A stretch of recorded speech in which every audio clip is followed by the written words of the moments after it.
Good morning everybody.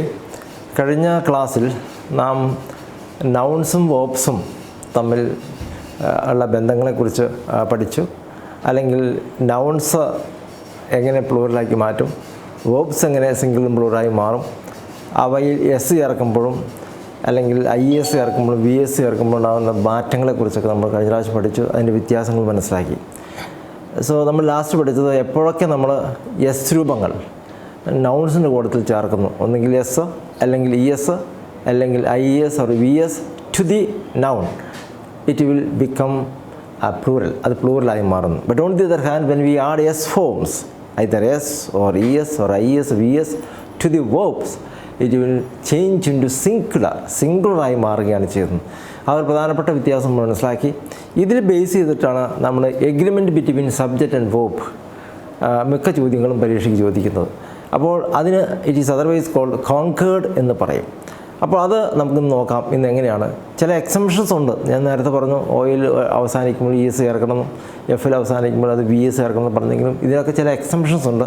അതൊക്കെ ഒന്ന് just ഒന്ന് മനസ്സിലാക്കാം. കൂടുതൽ നിങ്ങൾ ഡീപ്പായിട്ട് നിങ്ങൾ സ്വന്തമായിട്ട് മനസ്സിലാക്കുക. കൂടുതലത് കൊല്ലാം ഈച്ച് ആൻഡ് എവരി ഭാഗങ്ങൾ ഡീറ്റെയിൽ എടുക്കാൻ പോയ സമയം തികയില്ല. അതുകൊണ്ട് self help is the best help. അവരവർ കുറച്ച് ശ്രമിക്കണം. ക്ലാസ് അറ്റൻഡ് ചെയ്ത് കൂടി അവരവർ ശ്രമിക്കുമ്പോഴാണ് നമുക്ക് എന്ത് കൂടുതൽ മറ്റുള്ളവർക്ക് അഡീഷണൽ മാർക്ക് കിട്ടാനും. എല്ലാവരും കേൾക്കുന്ന നമ്മൾ അത് മാത്രം പഠിച്ചു വെച്ച കാര്യമില്ല. ബാക്കി നിങ്ങൾ എക്സ്ട്രാ വർക്ക് നിങ്ങൾ ചെയ്ത് നിങ്ങൾ സ്വന്തമായിട്ട് കുറേ ഇതിനോട് കൂടി അഡപ്റ്റ് ചെയ്ത് നിങ്ങൾ പഠിച്ച് നോട്ട് എഴുതി വെക്കണം. അപ്പോഴാണ് നിങ്ങൾക്ക് കൂടുതൽ മാർക്ക് സ്കോർ ചെയ്യാൻ കഴിയുക. It's my experience. അതുകൊണ്ട് പഠിപ്പിക്കുന്നത് മാത്രമല്ല, നിങ്ങളുടേതായ രീതിയിൽ നിങ്ങളൊരു എഫേർട്ട് എടുക്കണം. What is called self help is the best help. So let us see. നമുക്കറിയാം, ഞാൻ കഴിഞ്ഞ ക്ലാസ്സിൽ പറഞ്ഞു മാംഗോ എന്നൊരു വാക്ക്, അവയെ ബഹുവചനമാക്കുവാൻ അവയുടെ കൂട്ടത്തിൽ നാം എന്ത് ചേർക്കുന്നു, ഓയ അവസാനിക്കുന്നതുകൊണ്ട് ES ചേർക്കും. പക്ഷേ അത് എല്ലാ കാര്യങ്ങളും ചിലപ്പോൾ ശരിയായി എന്ന് വരില്ല. ഉദാഹരണത്തിന് ഇപ്പോൾ റേഡിയോ എന്ന് പറഞ്ഞാൽ അതിൻ്റെ ബഹുവചനം നമ്മൾ അതേപോലെ റേഡിയോസ് ES എഴുതാൻ പാടില്ല. കാരണം ഇവിടെ ഒരു നിയമമുണ്ട്, നമ്മൾ പഠിച്ച നിയമമാണ്. ഓയിൽ അവസാനിച്ച് കഴിഞ്ഞാൽ അവിടെ എന്ത് ചേർക്കണം, ES ചേർക്കണം. പക്ഷേ റേഡിയോയുടെ കേസിൽ എന്താണ്, വെറുതെ S ചേർത്താൽ മതി. മറ്റൊന്നുണ്ട് പൊട്ടാറ്റോ എന്ന് പറയുമ്പോൾ നമ്മൾ അതിന് ബഹുവചനമാക്കുവാൻ നമ്മൾ പൊട്ടാറ്റോസ്, അവിടെ ES ചേർക്കണം. മറ്റൊന്നാണ് ഇപ്പോൾ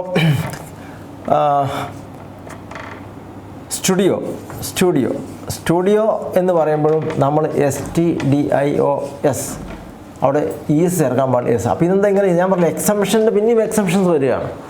അപ്പോൾ ഇത് നമ്മൾ മനസ്സിലാക്കണം. അത് പഠിച്ചേ പറ്റൂ ഇത് എങ്ങനെയാണെന്നുള്ളത്. ഇത് ശരിക്കും ബൈഹാർട്ടിനെ പഠിക്കണം. അതിന് അപ്പോൾ ഈ ഭാഗങ്ങൾ നമ്മൾ ഈ നിയമം പഠിച്ചു വെച്ചിട്ട് അവസാനം ഇവിടെ റേഡിയോ വരുമ്പോൾ വെറുതെ S ചേർക്കാനേ പാടുള്ളൂ. അപ്പോൾ ഇത് ഇങ്ങനെയുള്ള കാര്യങ്ങളുണ്ട്. ഇപ്പോൾ ഇത് എങ്ങനെയാണ് മനസ്സിലാക്കുക. ഉദാഹരണത്തിന് ഇപ്പോൾ നീഗ്രോ എന്ന് പറഞ്ഞാൽ ബഹുവചനം നീഗ്രോസ് എന്നാണ്. നീഗ്രോസ് അവിടെ ES വരുന്നു. അപ്പോൾ ചില സ്ഥലത്ത് ES വരും, ചില സ്ഥലത്ത് ES വരുന്നില്ല. ആ കൺഫ്യൂഷനായി ഇല്ലേ. ഇപ്പോൾ ടൊമാറ്റോ പറയുമ്പോൾ ES വരുന്നുണ്ട്. അപ്പോൾ ഇതെന്താണ് ഇതിൻ്റെ വ്യത്യാസം? അപ്പോൾ ഇത് നമ്മൾ അനുഭവം കൊണ്ട് മനസ്സിലാക്കുന്നത്. ഞാനൊരു സൂത്രവിദ്യ ഞാൻ മനസ്സിലാക്കിയത് പറയാം. അത് എല്ലായിടത്തും അപ്ലിക്കുമ്പോൾ എല്ലാവരും 100% ശരിയല്ല, 90% നമുക്ക് ശരിയായി കിട്ടും. അതായത് ഭൂമി ഉണ്ടായപ്പോൾ തൊട്ടുള്ള വാക്കുകളാണെങ്കിൽ നമ്മൾ എന്ത് ചേർക്കുക, ES ചേർക്കണം. പുതിയതായി വന്ന വാക്കുകളാണെങ്കിൽ നമ്മൾ എന്ത് ചേർത്താൽ മതി, വെറുതെ S ചേർത്താൽ മതി. മനസ്സിലായോ? ഉദാഹരണത്തിന് സ്റ്റുഡിയോ എന്ന് പറഞ്ഞാൽ പുതിയതായി വന്നതാണ് അല്ലേ, ഭൂമി ഉണ്ടായപ്പോൾ ഇല്ല അല്ലേ. റേഡിയോ പുതിയതായിട്ട് വന്നതാണ് അല്ലേ. അപ്പോൾ അത് നമ്മൾ എന്ത് ചേർത്ത് വെറുതെ S ചേർത്താൽ മതി. അപ്പോൾ നീഗ്രോ നേരത്തെട്ടുള്ളതാണ് അല്ലേ. അതുപോലെ തന്നെ പൊട്ടാറ്റോ നേരത്തുള്ള, ഭൂമി ഉണ്ടായപ്പോൾ തൊട്ടുള്ള, ടൊമാറ്റോ നേരത്തുള്ള, അവർക്ക് ES ചേർക്കണം. പക്ഷെ റേഡിയോ പുതിയതാണ് അല്ലേ, ഡൈനാമോ പുതിയതാണ്, അതുപോലെ തന്നെ ഫോട്ടോ എന്ന് പുതിയതാണ് അല്ലേ. അതുപോലെ തന്നെ സ്റ്റുഡിയോ പുതിയതാണ്, അതിനൊക്കെ വെറുതെ S ചേർത്താൽ മതി. അപ്പോൾ ആ ഒരു വ്യത്യാസം നമ്മൾ മനസ്സിലാക്കുക. നേരത്തെ മുതൽ ഉള്ളതാണെങ്കിൽ നമ്മൾ എന്ത് ചേർക്കുക, ES ചേർന്ന് മനസ്സിൽ ധരിച്ചു വെക്കുക. അങ്ങനെ പഠിച്ചു കഴിയുമ്പോൾ നമുക്ക് മനസ്സിലാവും. ഇനി നമ്മൾ മനസ്സിലാക്കേണ്ടത് ഇത് agreement between subject and verb എന്ന് പറയും. ഇപ്പം നേരത്തെ ഞാൻ പറഞ്ഞു I എന്ന് പറഞ്ഞാൽ നമ്മൾ ആം ഉപയോഗിക്കണം, I am going എന്ന് ഉപയോഗിക്കണം. ഹി വരുമ്പോൾ നമുക്ക് എന്ത് ഉപയോഗിക്കണം, he is going അല്ലേ. ഗോയിങ് എന്ന വാക്ക് നമ്മൾ എടുത്തു കഴിഞ്ഞാൽ, ഇപ്പം ഷീ ആണെങ്കിലോ ഷീ ഈസ് ഗോയിങ്, ദേ ആണെങ്കിൽ ദേ ആർ ഗോയിങ്. അപ്പോൾ ഇവിടെ ഐ വന്നുകൊണ്ട് ആം ഉപയോഗിക്കുന്നു, ഹി വന്നുകൊണ്ട് ഈസ് ഉപയോഗിക്കുന്നു, ദേ വന്നുകൊണ്ട് ആർ ഉപയോഗിക്കുന്നു. ഇനി ബാബു ആൻഡ് ലീല ആണെങ്കിൽ, ബാബു ആൻഡ് ലീല ആണെങ്കിൽ നമ്മളെന്ത് ഉപയോഗിക്കണം? ആർ ഉപയോഗിക്കണം, ആർ ഗോയിങ്. അപ്പോൾ ഈ ഒരു സിമ്പിൾ ഇത് when subject is plural the verb must be plural. അപ്പോൾ ആർ ഗോയിങ് പ്രസൻറ്റ് കണ്ടിന്യൂസ് ആണ്. ആ സമയത്ത് ഇത് മറ്റു സിമ്പിൾ പ്രസൻറ്റൻസിലേക്ക് വരുമ്പോൾ മാറ്റങ്ങൾ വരും. സിമ്പിൾ പ്രസൻസിലേക്ക് വരുമ്പോൾ വരുന്നത് എങ്ങനെയാണ്? ഉദാഹരണത്തിന്, ഞാൻ അദ്ദേഹത്തെ അറിയുന്നു എന്ന് പറയുമ്പോൾ നമ്മൾ എങ്ങനെ പറയാം? ഞാൻ അദ്ദേഹത്തെ അറിയുന്നു. അപ്പോൾ ഐ എന്ന് ഐ നോ എന്നാ പറയുക. ഐ നോ ഹിം, ഞാൻ അദ്ദേഹത്തെ അറിയുന്നു. അപ്പോൾ ഐയും യുവും ബഹുവചനമായി കണക്കാക്കും. നമ്മൾ കഴിഞ്ഞ ദിവസം എക്സംഷൻ പഠിച്ചു, അതുകൊണ്ടാണ് ഐ നോ ഹിം എന്ന് പറഞ്ഞു. ആ സമയത്ത് ഹി ആണെങ്കിലോ, ഹി നോ എന്ന് പറയാൻ പാടില്ല, നോസ് ഹിം പറയണം. He knows him. ഇനിയിപ്പം രണ്ട് പേര്, Della and Donna. Della and Donna അവരെ അറിയുന്നു, know him. Della and Donna know him. അവിടെ നോ വരുന്നത് കാരണം ഇത് പ്ലൂറൽ ആയതുകൊണ്ടാണ്. പ്ലൂറൽ വരുമ്പോഴൊക്കെ നമ്മൾ എന്ത് ഉപയോഗിക്കണം? എസ് ചേർക്കാൻ പാടില്ല. സിംഗിൾ ആകുമ്പോൾ എന്ത് ചേർക്കണം? എസ് ചേർക്കണം. ആ നിയമം നമ്മൾ പഠിച്ചു. അപ്പോൾ he knows him, Della and Donna know him എന്ന് പറയുക. പക്ഷേ ഐ എന്താണ് ബഹുജനങ്ങൾ? ഐയും യു ഞാൻ പറഞ്ഞ നിയമം ഉണ്ടാക്കുമ്പോൾ ഐയും യു ശ്രദ്ധിക്കണം. ആ സമയത്ത് എവരിബഡി ആണെങ്കിലോ, എവരിബഡി എല്ലാവരും അവനെ അറിയുന്നു. എങ്ങനെ പറയാം? എവരിബഡി നോ അല്ലെങ്കിൽ നോസ് എന്നൊക്കെ എഴുതി തന്നിട്ടുണ്ടാവും. നോസ് ഹിം എന്നാ പറയാവുള്ളൂ. അപ്പോൾ എവരിബഡി എന്ന് പറയാൻ എല്ലാവരുമാണ്. പക്ഷേ എല്ലാവരും എന്ന വാക്ക് സിംഗിളറാണ്. കഴിഞ്ഞ പ്രാവശ്യം പറഞ്ഞാൽ റിപ്പീറ്റ് ചെയ്യാണ്. എല്ലാവരും എന്ന വാക്ക് everybody, somebody, nobody, anybody, no one, someone ഒക്കെ സിംഗിളറായിട്ട് കണക്കാക്കുന്നു സബ്ജക്റ്റ്. അപ്പോൾ അതിൻ്റെ സിംഗിൾ വേർബ് ഉപയോഗിക്കണം, നോസ് ഹിം. അപ്പോൾ ഇത് തന്നെയാണ് ഇതേ സ്ഥാനത്ത്. ഇപ്പം പ്രസൻറ്റ് കണ്ടീസ് വന്നപ്പോൾ ഈസ് വന്നു, ആം വന്നു, ആറ് വന്നു. പ്രസൻറ്റ് പെർഫെക്റ്റ് വരുമ്പോൾ ഹാസോ ഹാവ് വരും. ഏകവചനാണെങ്കിൽ ഹാസ് വരും, ബഹുവചനാണെങ്കിൽ ഹാവ് വരും. അപ്പോൾ ഐ ബഹുവചനായതുകൊണ്ട് കണക്കാക്കുന്നത് എനിക്കൊരു പേനയുണ്ട്, എനിക്കൊരു കാറുണ്ട്, ഐ ഹാവ് എ കാർ. എനിക്കൊരു കാറുണ്ട്, ഐ ഹാവ് എ കാർ. എനിക്കൊരു കാറുണ്ട്. അപ്പോൾ അവൾക്കൊരു കാറുണ്ടെന്ന് പറയാം, അവൾക്കൊരു കാറുണ്ടെന്ന് പറയാം. ഷീ ഹാവ് എ കാർ എന്ന് പറയാൻ പാടില്ല. ഷീ സിംഗിൾഡാ. She has a car. ഉണ്ടോ? She has a car. അവൾക്കൊരു കുഞ്ഞുണ്ടെന്ന് ഇങ്ങനെ പറയാം. അവളെ കണ്ട് അവൾ ഷീസ് നോട്ട് മാരീഡ്. അല്ലല്ല, ഷീസ് മാരീഡ് ആൻഡ് അവൾ കല്യാണം കഴിച്ചതാണ്, അവൾക്കൊരു കുഞ്ഞുണ്ടെന്ന് പറയാം. She is married and has a child. Has a പറയുക. അപ്പോൾ നമ്മൾ ഹാസ് എന്ന് പറയുമ്പോൾ അപ്പോൾ എഗ്രിമെൻ്റ് പറ്റി ചോദിക്കും. ഇങ്ങനെ സെൻറ്റൻസ് എഴുതിയിട്ട് അവിടെ കറക്റ്റ് ചെയ്യാൻ കഴിയും. ഇതെല്ലാം പ്രാവശ്യവും PSC ചോദിക്കുന്നതാണ്. അപ്പോൾ നമ്മൾ സബ്ജക്റ്റ് തുടങ്ങുന്നത് നോക്കണം എങ്ങനെയാണെന്ന്. സബ്ജക്റ്റ് നോക്കുക, അത് സിംഗിളാണ് പ്ലൂറാണെന്ന് നോക്കുക. ചില വാക്കുകൾ ചിലപ്പോൾ നമ്മൾ എന്ത് ചെയ്യും, ചില എക്സംഷൻസ് ഉണ്ട്, അത് മനസ്സിലാക്കിയിരിക്കണം. When subject is singular the verb must be singular. When subject is plural the verb must be plural. പക്ഷേ ഇതൊക്കെ വെച്ച് നമ്മൾ പോകും, പിന്നെ അതിലൊരു എക്സംഷൻസ് ഇനിയും ഉണ്ടാവും. ഈ സെൻറ്റൻസ് തന്നെ നമ്മൾ എക്സംഷൻസ് പഠിക്കും. ഉദാഹരണത്തിന് ഇപ്പോൾ രണ്ട് കാര്യങ്ങൾ പറയുകയാണ്. ഇപ്പം Babu and Leela are going, and Leela and Babu are going. These Della, Donna, Angel and Dennis are siblings. ഇതൊക്കെ നമ്മൾ പറയുമ്പോൾ പ്ലൂറൽ ആയതുകൊണ്ട് നമ്മൾ ആർ ഉപയോഗിക്കുന്നു. അപ്പോൾ ചില സന്ദർഭങ്ങളിൽ നമുക്കത് പറയില്ല. ഇപ്പോൾ ഉദാഹരണത്തിന് എന്താണ്, ചില ഒരാശയത്തെ മാത്രം സൂചിപ്പിക്കുകയാണെങ്കിൽ അത് നമ്മൾ ഒരിക്കലും എന്ത് ചെയ്യാൻ കഴിയില്ല. ഒരിക്കലും നമ്മൾ ഒരു പ്ലൂറൽ ഫോം ഉപയോഗിക്കാൻ പാടില്ല, സിംഗിൾ ഫോം ഉപയോഗിക്കണം എന്നാണ്. ഉദാഹരണത്തിന് ഇഡ്ഡലി ആൻഡ് സാമ്പാർ രണ്ടല്ലേ, ഇപ്പോൾ രണ്ടെണ്ണം ഉള്ളത്. അപ്പോൾ പ്ലൂറൽ നമ്മൾ ആറെന്ന് വിളിക്കും. ഇഡ്ഡലി ആൻഡ് സാമ്പാർ, അവിടെ ഈസ് ഉപയോഗിക്കണം. Is my favourite food. എൻ്റെ ഫേവറേറ്റ് ഫുഡ്, ഇത് എൻ്റെ ഫേവറേറ്റ് ഫുഡാണ്. ഇഡ്ഡലി ആൻഡ് സാമ്പാർ, ഈസ് അവിടെ ഈസ് ഉപയോഗിക്കും. ശരി, ആറാണ് വരേണ്ടത്. കാരണം ഇത് രണ്ടും ഫേവറേറ്റ് ഫുഡാണ്, ഒരു ഫുഡായിട്ട് കണക്കാക്കണം. മനസ്സിലായോ? ഒരു ഫുഡായിട്ട് പറയുമ്പോൾ നമ്മൾ എന്ത് ചെയ്യാവുള്ളൂ, അവിടെ നമ്മൾ സിംഗിളർ ഉപയോഗിക്കാൻ പാടുള്ളൂ. അപ്പോൾ ഒരു ഫേവറേറ്റ് ഫുഡ് എന്നാണ് പറയുന്നത്. അപ്പോൾ ഇത് രണ്ടും കൂടി കൂടുമ്പോഴാണ് ഫുഡാവുന്നത്. ഇത് ഒറ്റയ്ക്കല്ല. ഇഡ്ഡലി ഒറ്റയ്ക്ക് ഫുഡാവില്ല, സാമ്പാർ ഒറ്റയ്ക്ക് ഫുഡാവില്ല. അത് രണ്ടും കൂടുമ്പോഴാണ് ഫുഡാവുന്നത്. മനസ്സിലാവും? അതുകൊണ്ട് അതിന് നമ്മൾ ഈസ് ഉപയോഗിക്കണം. നമ്മൾ സാധാരണ ആറിന് എഴുതി പോകും. അപ്പോൾ അത് ശ്രദ്ധിക്കണം, എക്സംഷൻസാണ്. ഒരൊറ്റ ആശയത്തെ സൂചിപ്പിക്കുകയാണെങ്കിൽ അവിടെ നമ്മൾ പ്രസൻറ്റൻസ് ഉപയോഗിക്കണം. അതിന് മറ്റൊരു വാക്കാണ്, ഇപ്പം നമുക്കറിയാം bread and butter. Bread and butter. Butter and butter is her favourite breakfast, favourite food എന്ന് പറയാം. ഫേവറേറ്റ് ഫുഡ്, അവളുടെ ഫേവറേറ്റ് ഫുഡ് എന്ന് പറഞ്ഞാൽ ബ്രെഡ് ആൻഡ് ബട്ടറാണ്. അവിടെ ഈസ ഉപയോഗിച്ചിരിക്കും. ആ സമയത്ത് മറ്റൊന്ന് ഇപ്പം സോഡ ആൻഡ് ഇപ്പം ക്ലബ്ബുകളിലൊക്കെ നമ്മൾ ചെയ്യാറുണ്ട്. ചില ക്ലബ്ബിൽ ചെന്ന് കഴിഞ്ഞാൽ അവിടെയൊക്കെ ലിക്കർ കൊടുക്കും. ലിക്കർ കൊടുക്കുന്നത് എങ്ങനെയാണ്? വെറുതെ ലിക്കർ കൊടുക്കുകയാണോ ചെയ്യുക? അല്ല, അവിടെ ചെയ്യുന്നത് ഇപ്പം whisky and soda, whisky and soda. അപ്പോൾ നമ്മൾ 2 കാണുമ്പോൾ 6 അറിയാൻ എഴുതി പോകും. പക്ഷേ whisky and soda is served there. അതവിടെ സെർവ് ചെയ്യുന്നുണ്ട്, അവിടെ സപ്ലൈ ചെയ്യുന്നുണ്ടെന്ന് അർത്ഥം. അവിടെ വിസ്കി ആൻഡ് സോഡ. അപ്പോൾ വിസ്കി ഒറ്റയ്ക്ക് എടുത്ത് കഴിക്കില്ല ആരും, സോഡ ഒറ്റയ്ക്ക് കഴിക്കുന്നുണ്ടാകും. പക്ഷേ അതല്ല, അത് രണ്ടും കൂടി മിക്സ് ചെയ്യുമ്പോൾ അത് ഡ്രിങ്കായി മാറും. അപ്പോൾ അതുകൊണ്ട് രണ്ടും മിക്സ് ചെയ്യുമ്പോൾ അത് എന്താണ് ഡ്രിങ്കായി മാറുന്നു. ആ ഡ്രിങ്കാണ് ഉദ്ദേശിക്കുന്നത്. അതുകൊണ്ടാണ് ഈസ് ഉപയോഗിക്കുന്നത്. Whisky and soda is served there. മനസ്സിലായി? ഇപ്പോൾ നമുക്കറിയാം കേരളത്തിലെ നമ്മുടെ സ്ത്രീകളുടെ വേഷം എന്ന് പറയുന്നത് സാരി ആൻഡ് ബ്ലൗസ് അല്ലേ? അതാണ് നമ്മുടെ കേരള ഡ്രസ്സ് അല്ലേ? Sari and blouse, sari and blouse. അപ്പോൾ നമ്മൾ സാരി ആൻഡ് ബ്ലൗസ് കണ്ടിട്ടുണ്ട്. സാരി ഉണ്ട്, ബ്ലൗസ് ഉണ്ട്. അപ്പോൾ 6 ഉപയോഗിക്കും, അറിയാതെ ചെയ്യാൻ പാടില്ല. Sari and blouse is the traditional dress, of Kerala. Traditional dress of Kerala women, Kerala women.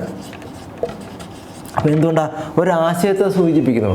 Time and tide waits for no man അല്ലേ?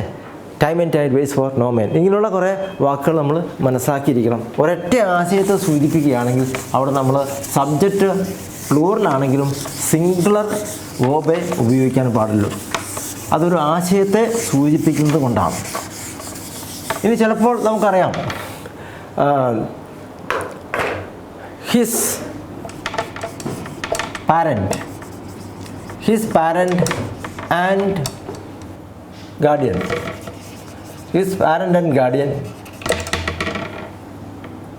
has come to the college. His parent and guardian has come to the college. Has ഉപയോഗിച്ച് സിംഗിളറാണ്. ശരിക്കും ഇവിടെ പ്ലൂറലാണ് വരുന്നത്. His parent and guardian has come to the college. പക്ഷേ ഇവിടെ his parent and guardian എന്ന് പറയുന്നത് ഒരാൾ തന്നെയാണ്. അദ്ദേഹത്തിൻ്റെ പാരൻറ്റും ഗാർഡിയൻ എന്ന് പറയുന്നത് ഒരാൾ തന്നെയാണ്. ഇപ്പോൾ ചിലപ്പോൾ നമുക്ക് ലോക്കൽ ഗാർഡിയനായിട്ട് ചില ആൾക്കാരെ നമ്മൾ ചില പോസ്റ്റ് ചെയ്യും. ആൾക്കാരെ നമ്മുടെ മക്കളെ എവിടെയും പഠിക്കുകയാണെങ്കിൽ പാരൻറ്റ് വരാൻ കഴിയില്ല, അതുകൊണ്ട് അവിടുത്തെ ഒരു ഗാർഡിയനെ ഏൽപ്പിക്കും. അപ്പോൾ തൊട്ടടുത്തുള്ള ഏതെങ്കിലും അങ്കിളിനെ ഏൽപ്പിക്കും. അപ്പോൾ അവർ ഗാർഡിയനാണ്, അപ്പോൾ പാരൻറ്റ് വേറെയാണ്. ഇതിപ്പോൾ പാരൻറ്റും ഗാർഡിയനും ഒരാളാണ്. അതുകൊണ്ട് അവിടെ his parent and guardian has come എന്ന് പറയുന്നത് സിംഗിൾ ഉപയോഗിക്കണം. ആ സമയത്ത് ഹിസ് പാരൻറ്റ്, ശ്രദ്ധിക്കുക, his parent and his guardian, his parent and his guardian, അവിടെ ഹാവ് കം എന്ന് പറയാവുള്ളൂ. Have come. കാരണം എന്താണ്? ഹിസ് പാരൻറ്റ് ഹിസ് ഗാർഡിയൻ എന്ന് പറയുമ്പോൾ അത് രണ്ടാളെയാണ് സൂചിപ്പിക്കുക. അവിടെ ഒരു പൊസസീവ് പ്രോണൗൺ ഉപയോഗിച്ചിരിക്കുന്നു. അപ്പോൾ ഇത് എങ്ങനെ നമ്മൾ മനസ്സിലാക്കി രണ്ടാണെന്നുള്ളത് ഇവിടെ വെറുതെ ഹിസ് പാരൻറ്റ് ആൻഡ് ഗാർഡിയൻ എന്ന് പറഞ്ഞു ഒറ്റ ആളാണ്. ഇത് his parent and his guardian, ഇത് രണ്ടാൾക്കാരാണ്. രണ്ടുകാരും കൂടി വരുമ്പോൾ എന്താണ് ഹാവ് കം എന്ന് ഉപയോഗിക്കുക. Have come to the college. അപ്പോൾ അത് നമ്മൾ മനസ്സിലാക്കണം. എന്താണ് ഉദ്ദേശിക്കുന്നതെന്ന് കൃത്യമായിട്ട് അത് മനസ്സിലാക്കുന്ന ചില ഹിന്ദികളെ കൊടുത്തിട്ടുണ്ടാവും, ചില ക്ലൂ ഒക്കെ അവിടെ ഉണ്ടാവും. അത് നോക്കിയാൽ മനസ്സിലാവും. ഇപ്പോൾ ഉദാഹരണത്തിന് the secretary and the president and secretary is going abroad. പ്രസിഡന്റും സെക്രട്ടറിയും പോകുന്നത് രണ്ടും ഒരാളാണ്. ദി പ്രസിഡന്റ് ആൻഡ് സെക്രട്ടറി, പ്രസിഡന്റും സെക്രട്ടറി ഒരാൾ തന്നെയാണ്. അതുകൊണ്ട് president and secretary. The prime minister and the president, the president and the prime minister, the president and prime minister is going abroad. അപ്പോൾ the president and the prime minister ആണെങ്കിലോ are going എന്ന് പറയണം. കാരണം the അവിടെ definite article the ഉപയോഗിച്ച് കഴിഞ്ഞാലോ അല്ലെങ്കിൽ possessive pronoun his, him അല്ലെങ്കിൽ ഹിസ്, ഹെർ അല്ലെങ്കിൽ ദെയർ എന്നൊക്കെ വാക്കുകൾ, ഇറ്റ്സ് എന്ന വാക്കുകളൊക്കെ ഉപയോഗിച്ചിട്ടുണ്ടെങ്കിൽ അത് രണ്ട് വ്യക്തികളെ സൂചിപ്പിക്കുന്നത്. ഡെഫിനറ്റ് ആർട്ടിക്കിളായിട്ട് ദിയോ അല്ലെങ്കിൽ ആർട്ടിക്കിൾസ് ഏതെങ്കിലും ഉപയോഗിച്ചിട്ടുണ്ടെങ്കിൽ അവിടെ രണ്ട് വ്യക്തികളാണ് സൂചിപ്പിക്കുന്നത്. പ്ലൂറൽ നമ്മൾ ഉപയോഗിക്കണം, വേർബ് ഉപയോഗിക്കണം. ഉദാഹരണത്തിന് the poet and the poet, പോയറ്റാണ് and the dramatist. The poet and the dramatist. The poet and the dramatist are dead. ഉണ്ടോ? രണ്ടുപേരും മരിച്ചിരിക്കുക. ഇത് രണ്ട് വ്യക്തികളാണ്. The poet and dramatist are. എന്തുകൊണ്ട് ഇവിടെ ദി വന്നിരിക്കുന്നതുകൊണ്ടാണ്. ദി പോയറ്റ് ആൻഡ് ഡ്രമാറ്റിസ്റ്റ് ആണെങ്കിലോ ആ പോയറ്റ് തന്നെ ഡ്രമാറ്റിസ്റ്റുമാണ്. കവിയും അതുപോലെ തന്നെ നാടകൃത്തുമായ ആൾ അവിടെ ഈസ് ഉപയോഗിക്കാവുള്ളൂ. അവിടെ ഈസ് ഡെഡ് എന്ന് പറയാവും. The poet and dramatist is dead. The poet and the dramatist are dead. അപ്പോൾ ഇത് തമ്മിലുള്ള വ്യത്യാസം നമ്മൾ മനസ്സിലാക്കണം. ഓക്കെ, ചില വാക്കുകൾ നമുക്കറിയാം, വളരെ പ്രധാനപ്പെട്ട ചില വാക്കുകളുണ്ട് നമുക്ക് കൺഫ്യൂഷൻ വരുന്നത്. ഇപ്പോൾ ഉദാഹരണത്തിന് വൺ ഓഫ് ദി സ്റ്റുഡൻസ്, ഇപ്പോൾ സാധാരണ പറയുന്നതാണ് one of the students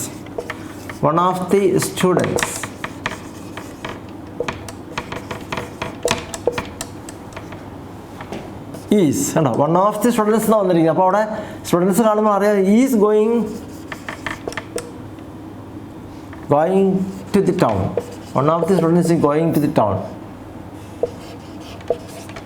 one of the students is going. അപ്പോൾ പല കുട്ടികളിൽ ഒരാളാണ് ഈസ് ഗോയിങ് ടു സ്റ്റുഡൻസ്. ഇപ്പോൾ ചിലപ്പോൾ ഇവർ ട്രിക്കാണ്. നമ്മൾ ചിലപ്പോൾ ചോദിക്കും വൺ ഓഫ് സ്റ്റുഡൻസ് വേദന ഈസ് എന്ന് എഴുതി വെക്കരുത്. ചിലപ്പോൾ വൺ ഓഫ് സ്റ്റുഡൻസ് ഇവിടെ ഒരു ഹൂ എന്നുണ്ടാവും. അവിടെ ഹൂ ഉണ്ടോ കണ്ടോ. അപ്പോൾ ഹൂ വന്നു കഴിഞ്ഞാൽ നമ്മൾ എന്ത് ചെയ്യണം, ഹൂ ലിവ്. അവിടെ ഹൂ സ്റ്റുഡൻസിന് പകരമാണ് ഹൂ നിൽക്കുന്നത്. അപ്പോൾ അവിടെ വന്നിരിക്കുന്ന പറയും who live in the village areas. Village ഏരിയയിൽ താമസിക്കുന്ന കുട്ടികളിൽ ഒരാൾ. One of students who live. അവിടെ ലിവ്സ് ഉപയോഗിക്കാൻ പാടില്ല. അവിടെ സ്റ്റുഡൻസ് പകരമാണ് ലീവ് വന്നിരിക്കുന്നത്. അപ്പോൾ അത് പ്ലൂറലാണ്. അപ്പോൾ ഹൂ വന്നു കഴിഞ്ഞാൽ ലീവ് എന്നും പിന്നെ രണ്ടാമത് എന്ന് പറയുമ്പോൾ എന്താണ് ഈസ് ഉപയോഗിക്കണം. One of the students who live in village areas is going to the town. Village ഏരിയയിൽ താമസിക്കുന്ന കുട്ടികളിൽ ഒരാൾ എവിടേക്ക് പോകുന്നു, ഇപ്പോൾ ടൗണിലേക്ക് പോകുന്നു. അപ്പോൾ രണ്ട് വ്യത്യാസം മനസ്സിലാക്കണം. അപ്പോൾ വായിച്ചു നോക്കണം, സെൻറ്റൻസ് വായിച്ചു നോക്കണം. ഘടന കൺസ്ട്രക്ഷൻ ശരിക്കും മനസ്സിലാക്കിയിട്ട് നമ്മൾ ചെയ്യാവുള്ളൂ. വളരെ ശ്രദ്ധിക്കണം. അതുപോലെ ഞാൻ പറയാം സിംഗിളിനൊക്കെ നമ്മൾ ഉപയോഗിക്കണം. ഗോസ് വരും, പ്ലൂറലാകുമ്പോൾ ഗോ വരും. ഇനി സിംഗിളിലാകുമ്പോൾ ഈസ് ആം വരുന്നു, പ്ലൂറലാകുമ്പോൾ എന്ത് വരുന്നു, ആറ് വരുന്നു. പാസ്റ്റൻസ് ആകുമ്പോൾ വോസ് വരും സിംഗിളിൽ, പ്ലൂറലാകുമ്പോൾ വേർ വരും. എന്നാൽ പ്രസൻറ്റ് പെർഫെക്റ്റ് ടെൻസിൽ ഹാസ് വരും ഏകവചനമാകുമ്പോൾ. പ്രസൻറ്റ് പെർഫെക്റ്റ് ടെൻസിൽ പ്ലൂറലാകുമ്പോൾ ഹാവ് വരും. അതുപോലെ തന്നെ ഇത്രയും കാര്യങ്ങൾ നമ്മൾ ബേസിക്കായിട്ട് മനസ്സിലാക്കുക. ഇപ്പോൾ ഉദാഹരണത്തിന് ചില സെൻറ്റൻസുകളുണ്ട് ഇപ്പോൾ നമുക്ക് ഉപയോഗിക്കുന്നത്. ആ സെൻറ്റൻസുകൾ കുറച്ചുകൂടി നമ്മൾ വളരെ ശ്രദ്ധിക്കുന്നതാണ്. ഇപ്പോൾ ആസ് വെൽ ആസ് എന്നൊരു വാക്ക് ഉപയോഗിച്ച് കഴിഞ്ഞാൽ, അതുപോലെ along with, together with, in the company of, accompanied by, together with, besides, അത് റാദർ ദാൻ എന്നീ വാക്കുകൾ ഉപയോഗിച്ചാൽ ആദ്യത്തെ സബ്ജക്റ്റിൻ്റെ വെർബ് ഉപയോഗിക്കാൻ പാടുള്ള നിയമമുണ്ട്. ഉദാഹരണത്തിന് ഇപ്പം ഇത് സാധാരണ നമുക്കറിയാം ദി സ്റ്റാർസ്, അത് കൺസ്ട്രക്ഷൻ അത് മനസ്സിലാക്കി. ദി സ്റ്റാർസ് ആസ്വല്ലാസിൻ്റെ പ്രയോഗം ഒന്ന് മനസ്സിലാക്കി എന്ന് പറഞ്ഞാൽ മറ്റു ഒന്ന് മനസ്സിലാക്കുക, ബാക്കിയെല്ലാം നിങ്ങൾക്ക് അതുപോലെ ഊഹിച്ചെടുക്കാം. The stars the moon gives us light at night. The moon gives, moon single ആയതുകൊണ്ട് ഗിവ്സ് ഉപയോഗിക്കണം. Moon gives us light at night. ചന്ദ്രൻ നമുക്ക് രാത്രിയിൽ പ്രകാശം നൽകുന്നു. അതുപോലെ സ്റ്റാർസ് നമുക്കറിയാം, സ്റ്റാർസ് നക്ഷത്രങ്ങൾ. Stars also give us light. Stars also give us light at night. Stars also give us light at night. അപ്പോൾ ഈ രണ്ട് സെൻറ്റൻസിൽ യോജിപ്പിക്കാനാണ് നമ്മൾ സാധാരണ ആസ്വല്ലാസ് ഉപയോഗിക്കുന്നത്. അപ്പോൾ നമ്മൾ യാസ്വല്ലാസ് പഠിക്കേണ്ട പ്രധാനപ്പെട്ട എപ്പോഴാണ് ശ്രദ്ധിക്കുന്നത്, യാസ്വല്ലാസ് ചിലരുടെ വിചാരം ഇത് ആൻഡിൻ്റെ സ്ഥാനത്ത് ഉപയോഗിക്കുക. അല്ല, ആൻഡല്ല, അപ്രകാരം തന്നെ എന്നാണ് അതിൻ്റെ മലയാളത്തിൽ അർത്ഥം. അപ്പോൾ ചന്ദ്രൻ നമുക്ക് പ്രകാശം നൽകുന്നു എന്നുള്ളത് എല്ലാവർക്കും അറിയുന്ന കാര്യമാണ് അല്ലേ, പെട്ടെന്നറിയാം. പക്ഷെ നക്ഷത്രങ്ങളും പ്രകാശം നൽകുന്നുണ്ടെന്നുള്ളത് നമ്മളത് ശ്രദ്ധിക്കാറില്ല. ഇപ്പോൾ ചന്ദ്രനില്ലാത്ത ഒരു രാത്രി നമ്മളൊന്ന് നോക്കി, പണ്ട് കാലത്ത് നാട്ടുകാരൊക്കെ പറയും, മറ്റ് കാരണന്മാരൊക്കെ പറയും നാട്ടുവെളിച്ചമുണ്ട്. നാട്ടുവെളിച്ചം എന്ന് പറഞ്ഞാൽ ഉദ്ദേശിക്കുന്നത് ഈ നക്ഷത്രങ്ങളുടെ വെളിച്ചമാണ്. നക്ഷത്രങ്ങൾ നമ്മൾ പ്രകാശം നിന്ന് കഴിഞ്ഞാൽ നല്ലൊരു വെളിച്ചമുണ്ടാകും. നമുക്ക് വെട്ടത്തിൻ്റെ ഒന്നും ആവശ്യമില്ല, ശരിക്കും നമുക്ക് രാത്രി നടന്നു പോകാൻ കഴിയും, ചന്ദ്രൻ കാണണമെന്നില്ല. അതിനാണ് സ്റ്റാർസ്, നക്ഷത്രങ്ങൾ എല്ലാം പ്രകാശിപ്പിക്കുമ്പോൾ നക്ഷത്രങ്ങളുടെ പ്രകാശമുണ്ട് അല്ലേ. അപ്പോൾ എത്രയോ ദൂരമാണെങ്കിലും അപ്പോൾ അത് നമ്മൾ ശ്രദ്ധിക്കപ്പെടുന്നില്ല. അത് ലെസ് ഫെമിലിയറാണ്, ഇത് ഫെമിലിയറാണ്. അപ്പോൾ നമ്മൾ ആദ്യം എന്ത് ചെയ്യണം, ഫെമിലർ ആയ കാര്യം നമ്മൾ ആദ്യം, ഇത് ഫെമിലർ അല്ലാത്ത കാര്യം ആദ്യം പറയണം. ഇപ്പോൾ രണ്ട് സബ്ജക്റ്റ് വന്നു കഴിഞ്ഞാൽ ഫെമിലർ അല്ലാത്ത സ്റ്റാർസാണ്. ദി സ്റ്റാർസ് കണ്ടോ, the stars as well as the moon. അവിടെ ഗീവ് ആണോ ഗീവ്സ് വരിക? അവിടെ ഗീവ് വരിക. കാരണം ഞാൻ പറഞ്ഞ ആദ്യത്തെ സബ്ജക്റ്റിന് ആസ് വെൽ ആസ് ഉപയോഗിക്കുമ്പോൾ ആദ്യത്തെ സബ്ജക്റ്റിനെ വെർബ് ഉപയോഗിക്കാവുള്ളൂ. എപ്പോഴാണ് പരീക്ഷയ്ക്ക് നിങ്ങൾ ചോദിക്കുമ്പോൾ പണ്ടൊക്കെ ഇതിങ്ങനെ കൺസ്ട്രക്ട് ചെയ്യാനാണ് ആസ് വെൽ ആസ് ഉപയോഗിക്കാനാണ് പറയുന്നത്. നമ്മളത് സ്വന്തമായിട്ട് എഴുതി പിടിപ്പിക്കണമായിരുന്നു. ഇപ്പോൾ അതൊന്നും വേണ്ട. ഇപ്പോൾ നിങ്ങൾക്ക് അവിടെ ഗ്യാപ്പ് ഇട്ടിട്ട് അതിന് കറക്റ്റ് വെർബ് കറക്റ്റ് തെറ്റാണോ ശരിയാണെന്ന് പറഞ്ഞാൽ മതി. എല്ലാം നോട്ട് ചെയ്താൽ മതി. The stars as well as the moon. ഇവിടെ സ്റ്റാർസ് ആണ് സബ്ജക്റ്റ്. ഗിവ് അസ് ലൈറ്റ് എന്ന് പറയാം. Light at night. ഇതിൻ്റെ അർത്ഥം എന്താണ്? ചന്ദ്രനും അല്ലെങ്കിൽ നക്ഷത്രങ്ങളും ചന്ദ്രനും പ്രകാശം നൽകുന്നു എന്ന് എല്ലാവരും പറയാം. ആൻഡ് ആസ് വെൽ ആസിൻ്റെ ആൻഡ് ഉപയോഗിച്ച് ആസ് വെൽ ആസ് ഉപയോഗിക്കേണ്ട ആവശ്യമുണ്ടോ? ആസ് വെൽ ആസ് എന്ന് പറഞ്ഞാൽ അപ്രകാരം തന്നെ. അങ്ങനെ മനസ്സിലാക്കണം. അങ്ങനെ മനസ്സിലാക്കി നമ്മൾ ഇംഗ്ലീഷിൻ്റെ അർത്ഥം മലയാളത്തിൽ ശരിക്കും മനസ്സിലാക്കിയിട്ട് നമ്മൾ സംസാരിക്കുമ്പോൾ നമുക്ക് കൂടുതൽ നമുക്കൊരു വിശ്വാസവും കൂടുതൽ നമുക്ക് കാര്യങ്ങൾ മനസ്സിലാക്കാൻ കഴിയും. ഇപ്പം the stars as well as the moon give us light at night എന്ന് പറഞ്ഞാൽ ചന്ദ്രനെ പോലെ തന്നെ നക്ഷത്രങ്ങളും ഇവിടെ പ്രകാശം നൽകുന്നു. ഇവിടെ ആരാ പ്രകാശം നൽകുന്നത്? അപ്പം ഈ സെൻറ്റൻസ് ആരാ പ്രകാശം നൽകുന്നത്? ചന്ദ്രനെ പോലെ തന്നെ നക്ഷത്രങ്ങളും നമുക്ക് പ്രകാശം നൽകുന്നു രാത്രിയിൽ എന്ന് പറയുമ്പോൾ ആരാ ഇവിടെ പ്രകാശം നൽകുന്നത്? പ്രകാശം നൽകുന്നത് നക്ഷത്രങ്ങളാണ്. ചന്ദ്രനെ പോലെ എന്ന് പറഞ്ഞോളൂ അല്ലേ.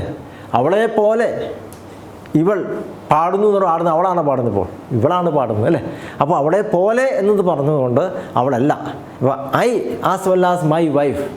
ഈസ് എ ഡാൻസർ ആണോ ആം എ ഡാൻസർ ആണോ ആർ എ ഡാൻസർ? കൺഫ്യൂഷനാണ്. I as well as my wife. ഞാനും എൻ്റെ ഭാര്യയെ പോലെ തന്നെ ഒരു ഡാൻസറാവും. ഞാനാവുന്ന ആമ ഉപയോഗിക്കണം. അവിടെ ആരും ആമ ഉപയോഗിക്കില്ല. ഈസോ അല്ലെങ്കിൽ ആറ് ഉപയോഗിക്കും. ഐ കോമിടണം. I as well as my wife am a dancer എന്ന് പറയാവുള്ളൂ. എൻ്റെ ഭാര്യയെ പോലെ ഞാനാവുന്ന ഡാൻസർ. അല്ലേ. ഭാര്യ എല്ലാവരും ഭയങ്കര ഫേമസ് ആണ്. വലിയ നർത്തകിയാണ്. എല്ലായിടത്തും അറിയാം.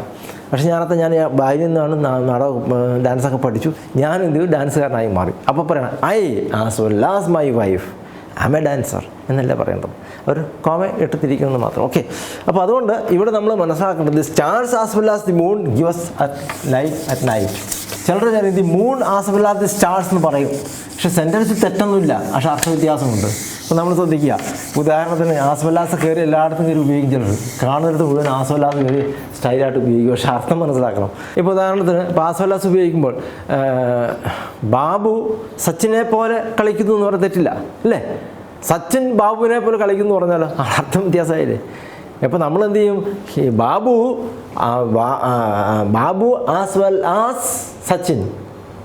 Babu as well as Sachin place cricket well എന്ന് വെച്ചാൽ സച്ചിനെ പോലെ ആര് കളിക്കുന്നു? ബാബു കളിക്കുന്നു. നേരെ തിരിച്ചു വന്നാലോ Sachin as well as Babu എന്ന് പറഞ്ഞാൽ ബാബുവിനെ പോലെ സച്ചിൻ കളിക്കുന്നു പറഞ്ഞാൽ അവിടെ ഓക്കാർഡ്നെസ് മനസ്സിലായില്ലേ. അപ്പോൾ അതുകൊണ്ട് ആസ് വെൽ ആസ് ഉപയോഗിക്കുമ്പോൾ നമ്മൾ അർത്ഥം മനസ്സിലാക്കിയിട്ട് അത് ചെയ്യണം. ഫെമിലറായ കാര്യം രണ്ടാമത് പറയുകയും ഫെമിലർ അല്ലാത്ത കാര്യം ആദ്യം പറയുകയും ചെയ്തുകൊണ്ടാണ് സെൻറ്റൻസിനെ ആസ് വെൽ ആസ് ഉപയോഗിക്കുമ്പോൾ കണക്ട് ചെയ്യേണ്ടത്, അതിൻ്റെ അർത്ഥം മനസ്സിലാക്കേണ്ടതും. ഇപ്പോൾ ഉദാഹരണത്തിന് the teachers as well as the principal